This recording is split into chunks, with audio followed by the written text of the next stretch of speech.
مرتے وقت انسان سب کچھ بھول جاتا ہے، لیکن ان تین لوگوں کو نہیں بھولتا۔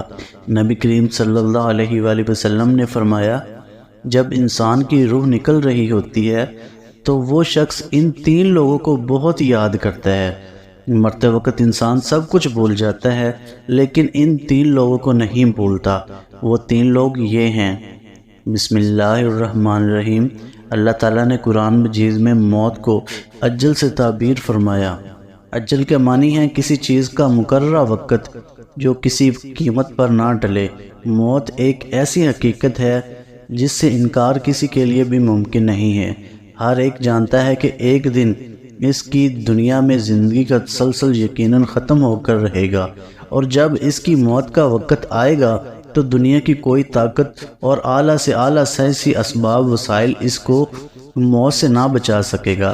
قرآن مجید کی سینکڑوں آیتوں میں موت، حشر اور جنت دوزخ کی تفصیلات کا ذکر کیا گیا ہے۔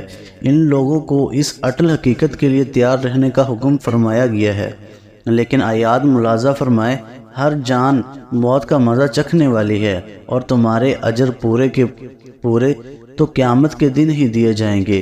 بس جو کوئی دوزخ بچا لیا گیا اور جنت میں داخل کیا گیا وقتاً کامیاب ہو گئے، اور دنیا کی زندگی دھوکے کے سوا کچھ بھی نہیں۔ ایک اور جگہ ارشاد ربانی ہے، اور کوئی شخص یہ نہیں جانتا کہ وہ کل کیا عمل کمائے گا، اور نہ کوئی شخص یہ جانتا ہے کہ وہ کس سرزمین پر مرے گا۔ بے شک اللہ خوب جاننے والا ہے۔ تم جہاں کہیں بھی ہو، موت تمہیں آ ہی پکڑے گی، اگرچہ تم مضبوط قلعوں میں ہو۔ پھر جب ان کا مقرر وقت آ پہنچتا ہے تو وہ نہ ایک گھڑی پیچھے ہو سکتے ہیں اور نہ ایک گھڑی آگے بڑھ سکتے ہیں۔ اور تم اس مال میں سے جو ہم نے تمہیں عطا کیا اللہ کی راہ میں خرچ کرو، قبل اس کے کہ وہ تم میں سے کسی کو موت آ جائے، پھر وہ کہنے لگے، اے میرے رب، تو نے مجھے تھوڑی مدت تک کی مہلت اور کیوں نہ دے کہ میں صدقہ خیرات کر لیتا اور نیکوکاروں میں سے ہو جاتا۔ اور اللہ ہرگز کسی شخص کو مہلت نہیں دیتا جب اس کی موت کا وقت آ جاتا ہے، اور اللہ ان کاموں سے خوب آگاہ ہے جو تم کرتے ہو، یہاں تک کہ جب ان میں سے کسی کو موت آ جائے گی تو وہ کہے گا، اے میرے رب، مجھے دنیا میں واپس بھیج دے تاکہ میں اس دنیا میں کچھ نیک عمل کر لوں جسے میں چھوڑ آیا ہوں۔ ہرگز نہیں، یہ وہ بات ہے جسے وہ بطور حسرت کہہ رہا ہوگا، اور ان کے آگے اس دن تک ایک پردہ حائل ہے جس دن وہ قبروں سے اٹھائے جائیں گے۔ لیکن اس کے مقابل یہ بھی ایک عظیم حقیقت ہے کہ موت جتنی زیادہ یقینی ہے، اتنی ہی لوگوں میں اس سے غفلت اور عدم توجہ پائی جاتی ہے، حتیٰ کہ مجلسوں میں موت کا ذکر تک ناپسند کیا جاتا ہے۔ یہ غفلت ایمانی تقاضے کے بالکل برخلاف ہے۔ مومن کی شان یہی ہے کہ وہ کثرت سے موت کو یاد کیا کریں، اور جہاں تک ممکن ہو آخرت کی تیاری کے لیے ہر وقت فکر مند رہنا چاہیے۔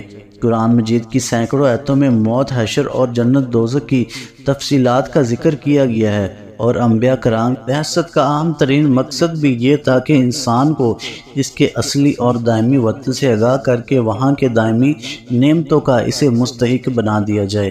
اس حوالے سے چند حدیث ملاحظہ ہوں۔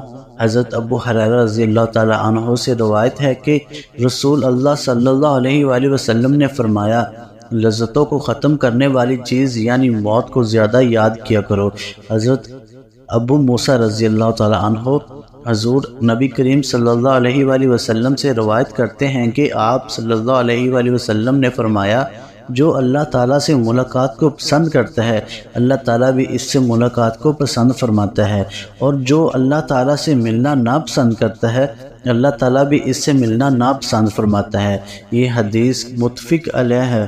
حضرت ابی بن کعبہ رضی اللہ تعالیٰ عنہ سے روایت ہے کہ جب رات کا تہائی حصہ گزر جاتا ہے تو حضور نبی کریم صلی اللہ علیہ وآلہ وسلم اٹھ کھڑے ہوتے اور فرماتے، اے لوگو اللہ تعالیٰ کو یاد کرو، اے لوگو اللہ تعالیٰ کو یاد کرو، قیامت کا پہلا نفع آ چکا، دوسرا نفع اس کے تابع ہوگا۔ موت اپنی ہولناکیوں سمیت آ پہنچی، موت اپنی سختیوں سمیت آ چکی۔ رسول اللہ صلی اللہ علیہ وآلہ وسلم نے فرمایا، دنیا میں اس طرح رہو جیسے تم ایک راہ چلتے مسافر ہو یا کسی منزل کے راہی۔ حضرت عبداللہ بن عمر رضی اللہ تعالی عنہ کہا کرتے تھے، جب شام ہو جائے تو صبح کا انتظار نہ کرو، اور جب صبح ہو جائے تو شام کا انتظار نہ کرو۔ اور بیماری سے پہلے صحت کو اور موت سے پہلے زندگی کو غنیمت سمجھو، یعنی دنیا کی عیش و عشرت میں کھوج کر آخرت کو بھول جاؤ گے، تم موت کے وقت پچھتاؤ گے کہ کاش میں نے آخرت کے لیے کوئی زیادہ راہ جمع کیا ہوتا۔ اسی طرح بیماری کے عالم میں انسان انتہائی چاہت و خواہش کے باوجود بہت سے کام نہیں کر سکتا، تو عالم صحت میں جب انسان کی ساری توانائیاں عروج پر ہوتی ہیں، وہ اعمال خیر کیوں بجا نہیں لاتا کہ بعد میں آپ کو افسوس نہ کرنا پڑے۔ اس لیے کہا گیا دنیا آخرت کی کھیتی ہے، یعنی دنیا میں ایمان و عمل کی جو بھی فصل کاشت کرو گے آخرت میں اس کا پھل ملے گا۔ ایک عورت نے حضرت عائشہ رضی اللہ تعالی عنہا سے اپنے دل کی سختی کی شکایت کی، تو آپ رضی اللہ تعالی عنہا نے نصیحت فرمائی کہ تم موت کو کثرت سے یاد کرو، تمہارا دل نرم ہو جائے گا۔ حضرت علی بن ابی طالب رضی اللہ تعالی عنہ فرماتے ہیں کہ قبر عمل کا صندوق ہے اور موت کے بعد اس کی خبر ملے گی۔ حضرت عمر بن عبدالعزیز کا معمول تھا کہ وہ علماء کو جمع فرما کر موت کی آمد آخرت کا مذاکرہ کیا کرتے تھے۔ ان تذاکروں کو سن کر سب ایسے پھوٹ پھوٹ کر روتے تھے گویا کہ اس کے سامنے کوئی جنازہ رکھا ہوا ہو۔ موت کو یاد کرنے کے بڑے فوائد ہیں۔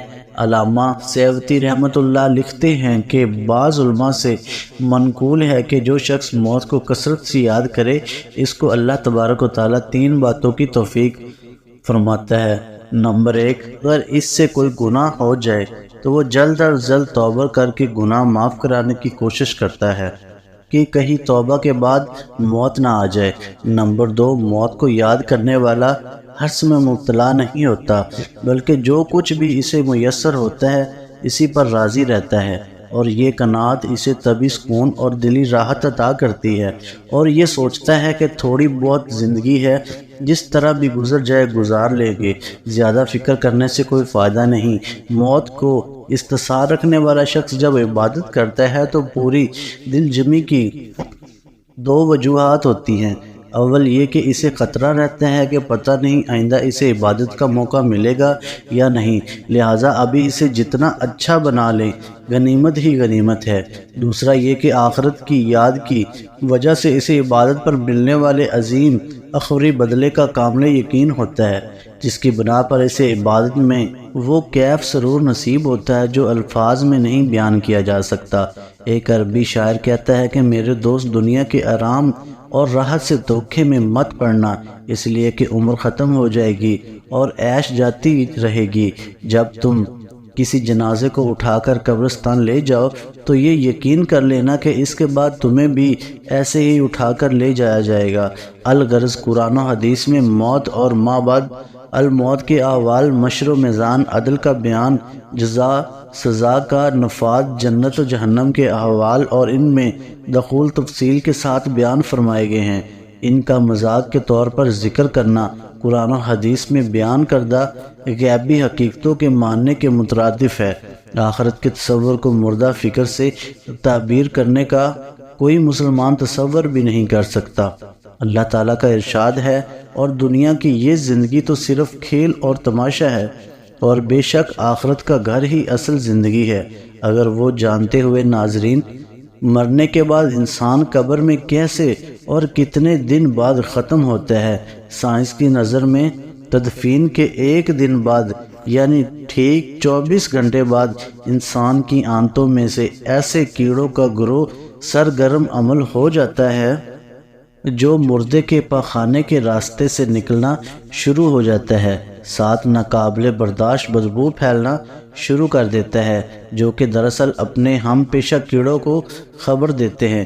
یہ اعلان ہوتے ہی بچھو اور تمام کیڑے مکوڑے انسان کے جسم کی طرف حرکت کرنا شروع کر دیتے ہیں اور انسان کا گوشت کھانا شروع کر دیتے ہیں۔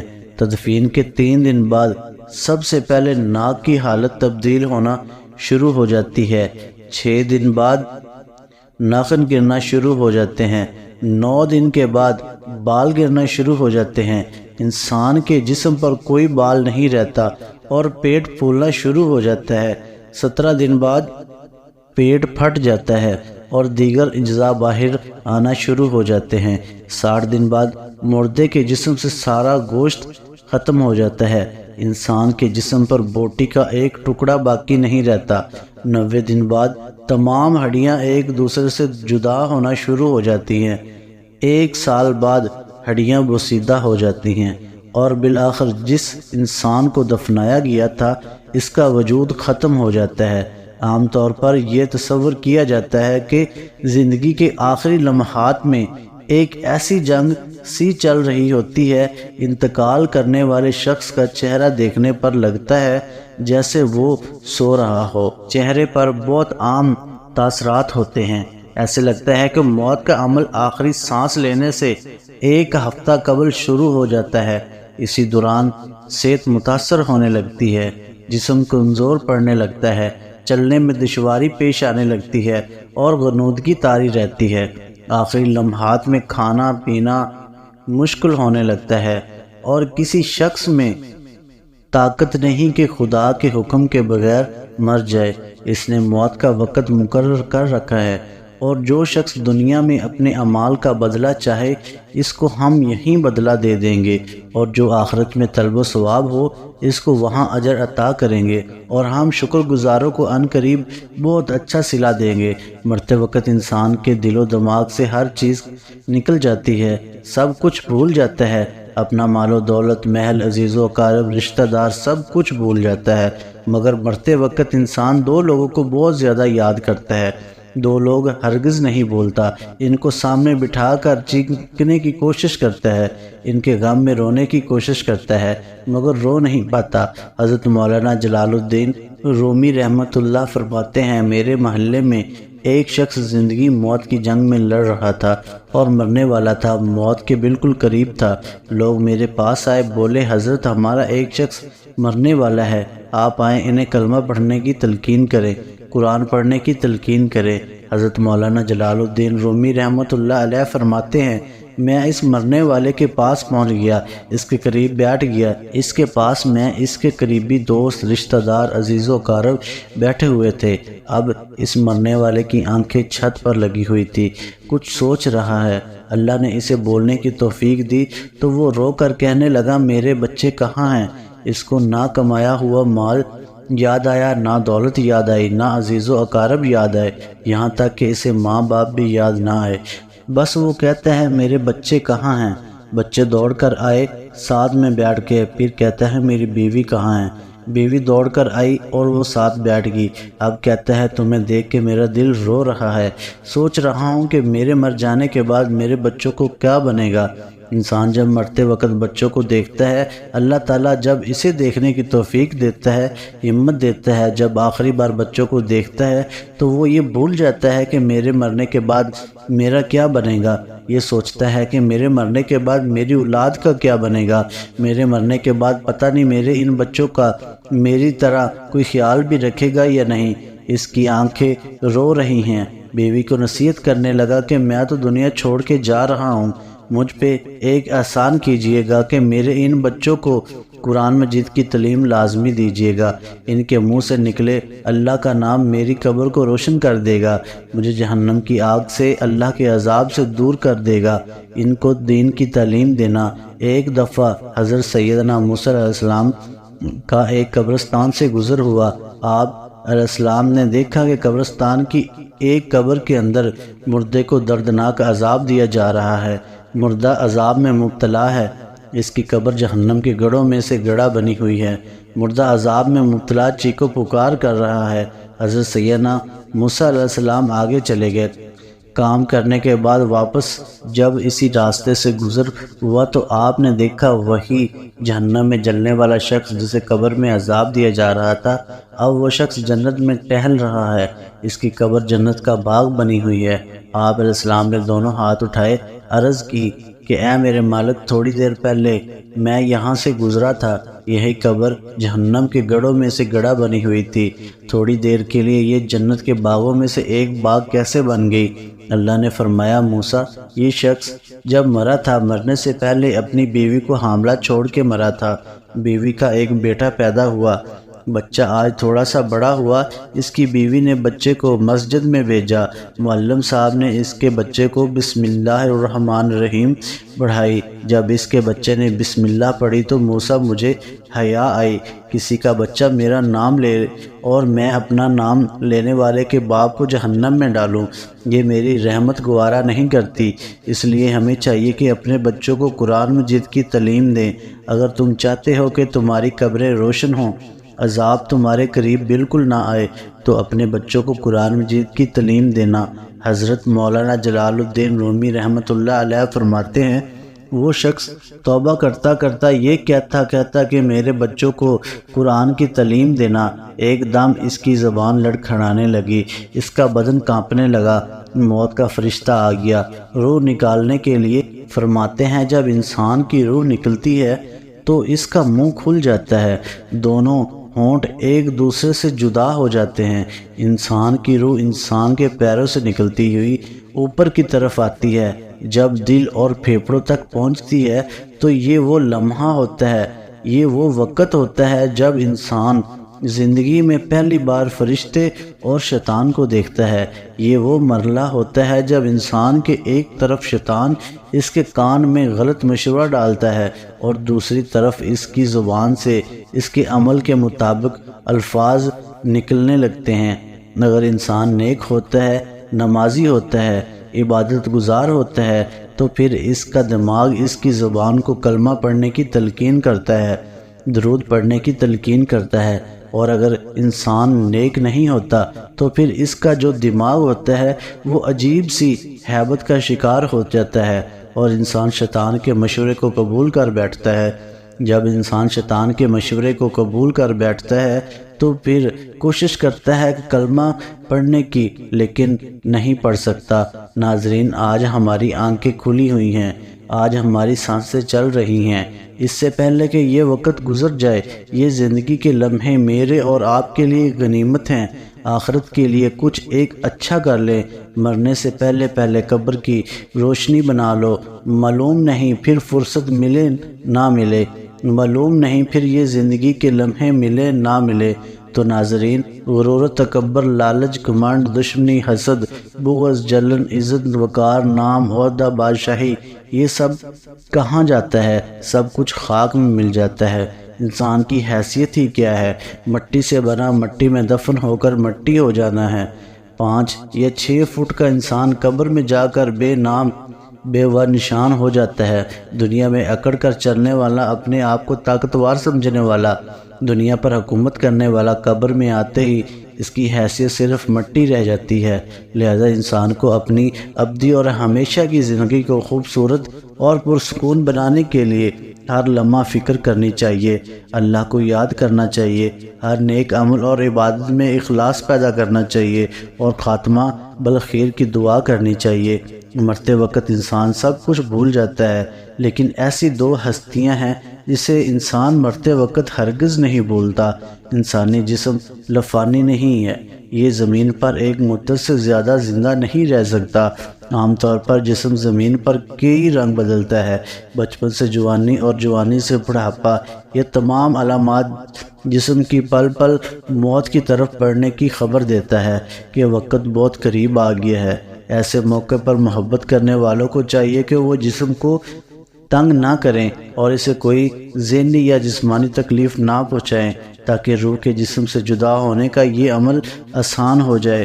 مرنا ایک ایسا عمل ہو سکتا ہے جس کے دوران جسم زندگی کو جانے دیتا ہے۔ یہ عمل مختلف لوگوں کے درمیان مختلف ہو سکتا ہے۔ جب لوگ مر رہے ہوتے ہیں تو جسم کا نظام آہستہ آہستہ کام کرتا ہے، دل کی دھڑکن ہلکی ہو جاتی ہے اور دوران خون کے کم ہو جانے کی وجہ سے دماغ اور باقی اعضاء کو کم آکسیجن ملتی ہے، جس کی وجہ سے دماغ صحیح طور پر کام نہیں کر پاتا۔ اس کے علاوہ مرنے والے شخص کی سوچنے اور سمجھنے کی صلاحیت ختم ہو جاتی ہے۔ اگر آپ نے موت کو گلے لگاتے کسی شخص کو کبھی دیکھا ہو تو آپ نے بھی غور کیا ہوگا کہ ایسا لگتا ہے جیسے اچانک اس کے چہرے پر سکون آ گیا، لیکن اس دوران آخر اس کے دماغ میں کیا کچھ چل رہا ہوتا ہے، انتقال کرنے والے شخص کا چہرہ دیکھ کر یوں لگتا ہے جیسے وہ سو رہا ہو۔ چہرے پر بہت عام تاثرات ہوتے ہیں۔ میرے ایک رشتہ دار انتقال کے قریب بہت تکلیف میں تھے، لیکن مرنے کے بعد ان کا چہرہ چمک رہا تھا اور اچانک ایسے لگنے لگا جیسے وہ بہت خوش ہو۔ ناظرین، عام طور پر یہ تصور کیا جاتا ہے کہ زندگی کے آخری لمحات میں ایک جنگ سی چل رہی ہوتی ہے۔ انتقال کرنے والے شخص کا چہرہ دیکھ کر یوں لگتا ہے جیسے وہ سو رہا ہو۔ چہرے پر بہت عام تاثرات ہوتے ہیں۔ ایسے لگتا ہے کہ موت کا عمل آخری سانس لینے سے ایک ہفتہ قبل شروع ہو جاتا ہے۔ اس دوران صحت متاثر ہونے لگتی ہے، جسم کمزور پڑنے لگتا ہے، چلنے میں دشواری پیش آنے لگتی ہے اور غنود کی طاری رہتی ہے۔ آخری لمحات میں کھانا پینا مشکل ہونے لگتا ہے اور کسی شخص میں طاقت نہیں کہ وہ خدا کے حکم کے بغیر مر جائے۔ اس نے موت کا وقت مقرر کر کے لکھ رکھا ہے، اور جو شخص دنیا میں اپنے اعمال کا بدلہ چاہے اس کو ہم یہی بدلہ دے دیں گے، اور جو آخرت میں طلب و ثواب ہو اس کو وہاں اجر عطا کریں گے، اور ہم شکر گزاروں کو عنقریب بہت اچھا صلہ دیں گے۔ مرتے وقت انسان کے دل و دماغ سے یہ چیز نکل جاتی ہے، سب کچھ بھول جاتا ہے، اپنا مال و دولت، محل، عزیز و اقارب، رشتہ دار، سب کچھ بھول جاتا ہے۔ مگر مرتے وقت انسان دو لوگوں کو بہت زیادہ یاد کرتا ہے۔ وہ دو لوگوں کو ہرگز نہیں بھولتا۔ ان کو سامنے بٹھا کے چیخنے کی کوشش کرتا ہے، ان کے غم میں رونے کی کوشش کرتا ہے، مگر وہ نہیں رو پاتا۔ انسان جب مرتے وقت بچوں کو دیکھتا ہے، اللہ تعالیٰ جب اسے دیکھنے کی توفیق دیتا ہے، ہمت دیتا ہے، جب آخری بار بچوں کو دیکھتا ہے تو وہ یہ بھول جاتا ہے کہ میرے مرنے کے بعد میرا کیا بنے گا۔ یہ سوچتا ہے کہ میرے مرنے کے بعد میری اولاد کا کیا بنے گا، میرے مرنے کے بعد پتہ نہیں میرے ان بچوں کا میری طرح کوئی خیال بھی رکھے گا یا نہیں۔ اس کی آنکھیں رو رہی ہیں۔ بیوی کو نصیحت کرنے لگا، میں تو دنیا چھوڑ کے جا رہا ہوں، مجھ پہ ایک احسان کیجیے گا، میرے ان بچوں کو قرآن مجید کی تعلیم لازمی دیجیے گا، ان کے منہ سے نکلا اللہ کا نام میری قبر کو روشن کر دے گا، مجھے جہنم کی آگ سے، اللہ کے عذاب سے دور کر دے گا، ان کو دین کی تعلیم دینا۔ ناظرین، اللہ پاک سے دعا ہے کہ اللہ پاک ہم سب کو نیک عمل کرنے کی توفیق عطا فرمائے اور ہمارا خاتمہ ایمان پر فرمائے، آمین یا رب العالمین۔ ناظرین، ویڈیو اچھی لگی ہو تو ویڈیو کو لائک کریں، شیئر کریں، چینل کو سبسکرائب کریں اور کمنٹ باکس میں اللہ تعالیٰ کے 99 ناموں میں سے ایک نام ضرور ٹائپ کریں۔ جزاک اللہ خیر۔ السلام علیکم ورحمۃ اللہ وبرکاتہ۔